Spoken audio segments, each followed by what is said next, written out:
홍콩에서 지난 수요일 시민들과 경찰이 큰 충돌을 빚은 뒤 불안한 상황이 계속되고 있습니다.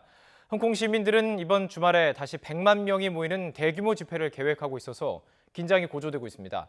베이징 특파원 연결해서 오늘은 어떤 상황인지 알아보도록 하죠. 강성훈 특파원. 네, 베이징입니다. 자, 오늘이 사흘째입니다. 혹시 오늘 오던 상황은 어떻습니까? 오늘은 어제보다 많이 정상화가 됐습니다. 지하철도 대부분 다니고 있고 또 시민들의 출근도 평소처럼 이루어졌습니다. 다만 아직도 입법회 주변에는 일부 시민들이 모여서 상황에 대비를 하고 있는 모습입니다. 오늘 조금 가라앉긴 했지만 시민들의 반대가 완전히 가라앉은 것은 아닌 것 같은데요? 그렇습니다. 홍콩의 제야단체와 야당 등은 당국이 이른바 송환법을 폐기할 때까지 끝까지 계속 반대를 하겠다는 입장입니다. 그런데 홍콩 당국이 오늘 입법회와 행정청 청사의 문을 닫았습니다. 때문에 오늘은 법 개정 절차가 강행될 가능성이 낮다고 보기 때문에 소강 상태를 나타내고 있는 겁니다. 하지만 시위 참가자들은 모바일 메신저로 소통을 하면서 법안 심의가 혹시나 강행될 수도 있기 때문에 이런 경우에도 대비를 하고 있는 것으로 알려졌습니다. 때문에 겉으로는 평온해 보이지만 홍콩에는 여전히 긴장감이 감돌고 있습니다.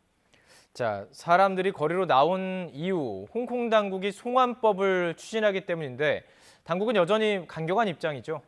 그렇습니다. 캐리람 행정장관은 시민들의 시위를 노골적으로 조직된 폭동이라고 규정했습니다. 또 일부 시위대가 방화를 하고 경찰에 돌을 던지고 공공건물을 파괴했다고 지적하면서 강경 진압 방침을 밝혔습니다. 이른바 송환법도 강행하겠다는 입장입니다. 홍콩 경찰은 지난 수요일 시위 당시 최루탄과 고무탄 그리고 물대포까지 동원해서 진압을 했습니다. 이 과정에서 80여 명이 다쳤고 이 가운데 2명은 상태가 심각하다고 외신들은 전하고 있습니다. 홍콩 경찰은 또 시위와 관련해서 11명을 체포했다고 밝혔습니다. 특히 텔레그램이라는 모바일 메신저를 이용해서 시위를 기획한 20대 초반의 이바니프라는 사람을 체포했다고 홍콩 언론들은 전했습니다. 자, 중국의 반응이 이제 중요한데 중국이 홍콩 정부를 강력히 지지하고 있습니다. 혹시 직접 개입할 가능성도 있습니까? 현재로서는 그런 상황은 아닌 것 같습니다. 예. 홍콩에는 경찰이 2만 9천 명이나 있고 또 시위를 비롯한 치안은 이 경찰이 담당하고 있기 때문입니다. 중국은 그러나 홍콩의 중앙정부로서 강도 높은 대응을 홍콩 당국에 공개적으로 주문하고 있습니다. 예. 경상 외교부 대변인은 홍콩에서의 시위는 평화 집회가 아니라 조직적 폭동이라면서 홍콩 특별행정구가 법에 따라 처리하는 것을 지지한다고 밝혔습니다.